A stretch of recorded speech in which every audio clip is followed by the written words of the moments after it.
basically you've had a hip fracture, and you want to make sure that you have a pillow in between here to keep your legs abducted.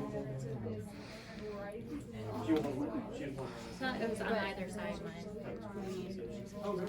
No, I think that, well, I think there's supposed to be two, and you're supposed to like go like this. That's such a control. Yeah. But like with the pillows, you're supposed to go like this. Have another pillow here. No. It's like The other it's way. out like this, so they need to be. Okay, hang on. So just like stacked.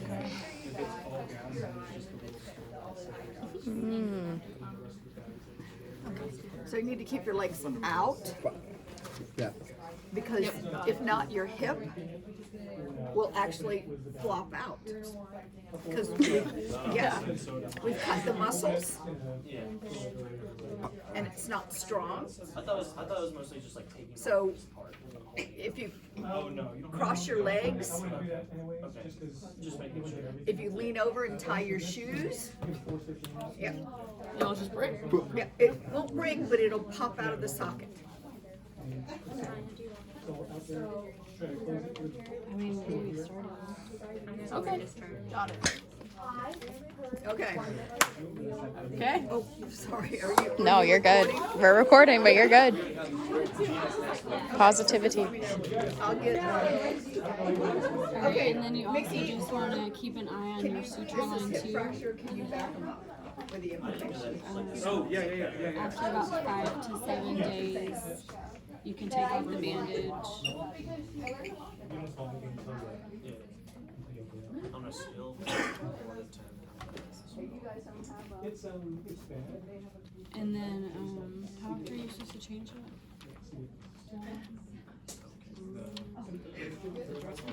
I don't think it's once a day. I think it was less frequent than that. Which dressing? The dressing over For the the surface? hip.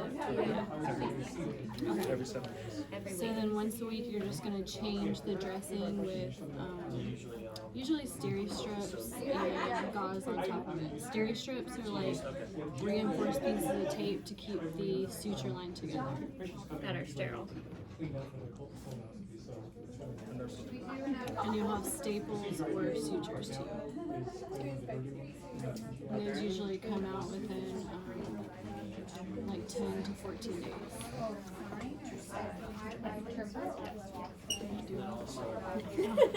So while you're here in the hospital, you'll probably have physical therapy.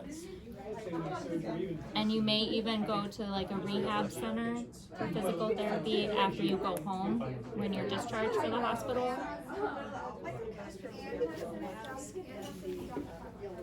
So I have some instructions, the discharge instructions for you, so I'm going to read them off for you. You let me know if you have any questions, okay? So a lot of the problems that can happen after hip fracture surgery can be prevented by getting out of bed and walking as soon as you can. So it's very important to stay active and then follow the restrictions that the healthcare provider gave to you before you leave. It's normal for the skin around your incision to be a little bit red. It's also normal to have a small amount of watery or maybe dark bloody fluid draining from the incision for the next several days. But after 3 to 4 days after surgery, if it's foul smelling or there's bad smelling drainage coming from it, then you'll want to call the doctor.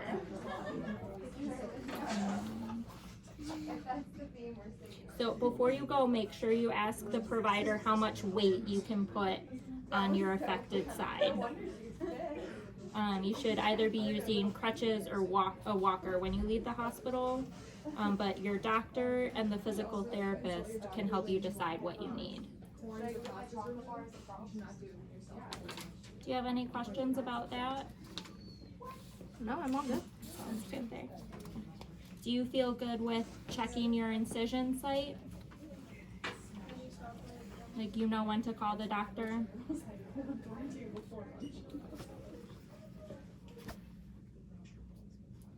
Yeah. Okay, sounds good. Some other things, if you have any shortness of breath or chest pain or swelling in one of your legs where it's red and warmer than the other leg, or a fever that's higher than 101 degrees Fahrenheit, then call the doctor. Are you ideal? Yes. Do you want to go over pain management? Sure, I can do that. We're still.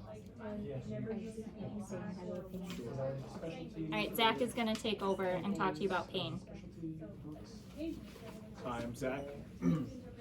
Just want to talk to you about pain management for this. Hi.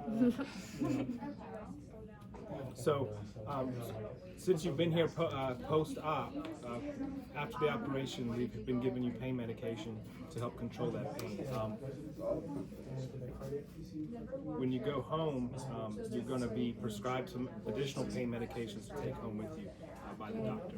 And so it's important to try to stay ahead of the pain, so don't wait until you feel the pain coming back. Whatever time interval the doctor tells you you need to take that medication, try to keep up with that so that you can prevent the pain from coming back until it's fully healed. So just keep that in mind, and then if you run into a situation where the pain is not controlled by the medication that they're giving you, so you're still in pain even though you're taking the pain medications, give the doctor a call and let them know that so they can reevaluate what you do. Okay, I got it. Anything else about pain that I should do? Narcotics. I mean, if I'm bad as constipation, I usually tell my patients to increase the fiber in the diet so they don't have to take like Miralax or something. So we're probably going to send you home with some oral narcotics like oxycodone or hydrocodone. Those type of medications can cause constipation. So you want to make sure that you're drinking plenty of water and eating a lot of foods that are high in fiber to help your GI tract and help to make sure that you're having regular bowel movements so you don't get backed up. Got it, yeah. Okay, great. Ibuprofen. Let's try to And the other thing I wanted to discuss is they're called NSAIDs, but ibuprofen, Motrin, NSAID. So things like ibuprofen, Motrin, aspirin, you want to avoid those type of medications because they can cause bleeding and complications. Okay, got it. Good. Good. Samara, did the health history? I can start. I can start it.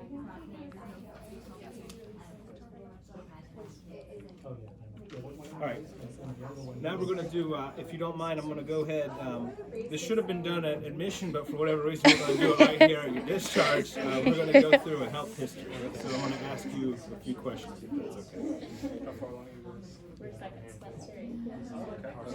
Can you tell me if you yourself have a past history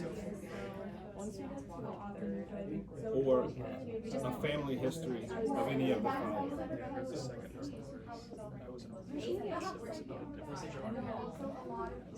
Stroke or hypertension? No. Heart disease? Yes. Diabetes? No. Cancer? Nope. Lung disease? Nope. Blood disorders? No. Neurological disorders? Nope. Gallbladder or liver disease? Nope. Kidney disease? Nope. GI disorders? Nope. Skin disorders? No. Musculoskeletal disorders?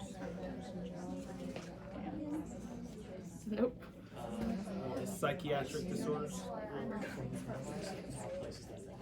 No. Endocrine dysfunction? A little bit, sometimes, yeah, every once in a while. Okay. Not like a lot, but every once in a while. Serious infectious disease?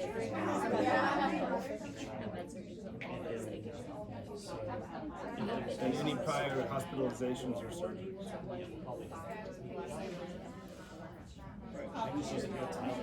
Yes.